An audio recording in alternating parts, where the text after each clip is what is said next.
Chris was tired of hiding and wandering, so he decided to go to the orphanage for stability.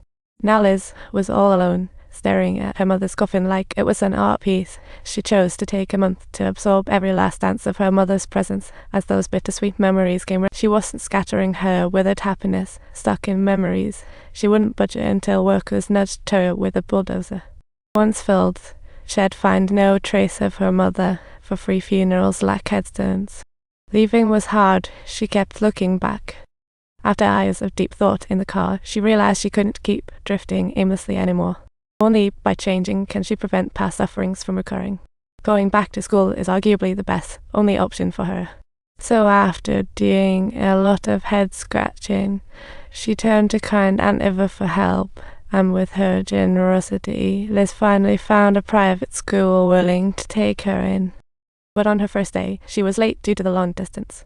By then, the principal was interviewing. The assistant firmly refused the dishonest child, but Liz swiftly pulled out local educational assistance documents.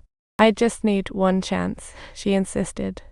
Finally, she got her admission interview slip. Dream topics inspired her words to flow. Because even while stuck in the gutter, she never stopped dreaming big. After the first batch of interviews, Liz leaned in and begged the principal for a generous 30 seconds to sell herself. Though busy, the principal gave her a chance.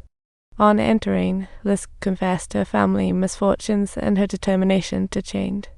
"I feel super embarrassed. I've never even gone to school before, except for middle school, which was amazing. My last attempt at school was last week, and I was recommended. I'm smart, and I know I can make it. I just need one shot, just one. I want to rise above where I started," she bluntly admitted, detailing how her life had been a non-stop party of anger and stress, since her whole life had been overshadowed by this ongoing sulk of anger and exhaustion. This dark setting always pulled her down, but she knew a better world awaited outside. She dreamed of a future she'd chased all her life.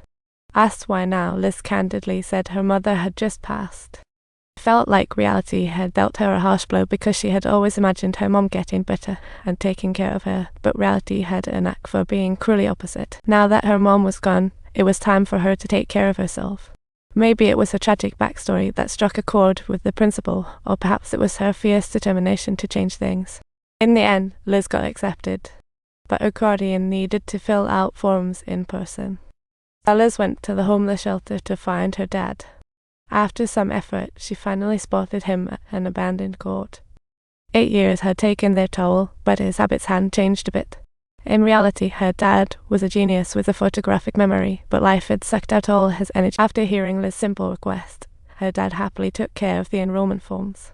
Once outside, the nostalgic talk drifted back to when Liz thought her dad was the coolest thing since sliced. When all around talked negativity, her dad hustled Liz into reading, opening doors to knowledge.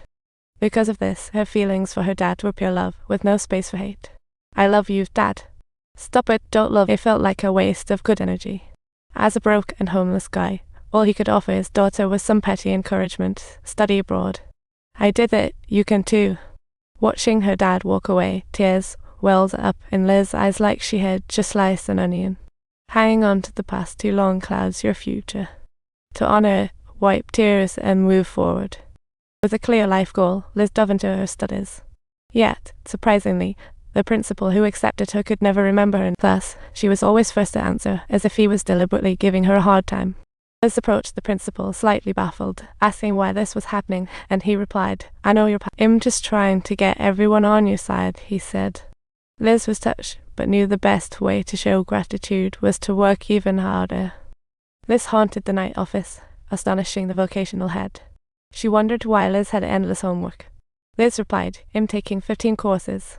Driven by her goal to finish all high school content in 2 years and graduate, she buckled down even harder after that night. On the subway, she ponders deeply. In the kitchen, she learns relentlessly. Having nothing, she strives. Giving it all reduces regrets. Any persistence fills the journey of time with anticipation. Later, the principal told her the school would send the top 10 to Boston for a tour. But Liz figured she had no chance as she stared at the Boston brochure in her hands, feeling more like an outsider. Liz was in disbelief. She always thought of herself as a total nobody. But the principal countered, "You are not useless.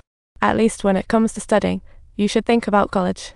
Boston's trip ends at Harvard. Ancient buildings recalled the past, while talented ladies performed by Pine.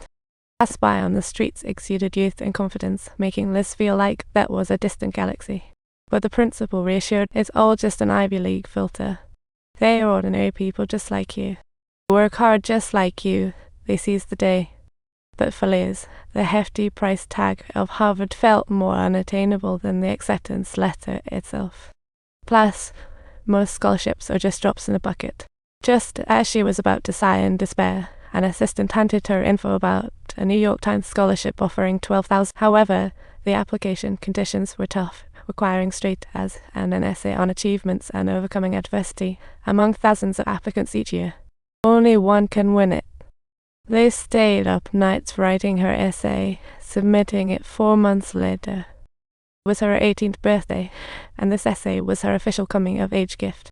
Thankfully, her genuine effort didn't go unnoticed, as she soon received a callback for the New York Times. On the day of the interview, she asked her sister to lend her a classy coat. Without a second thought, her sister took off her own jacket, showing that sisterly love didn't diminish. They had always loved each other. But Liz stumbled upon Chris kicked out of the orphanage.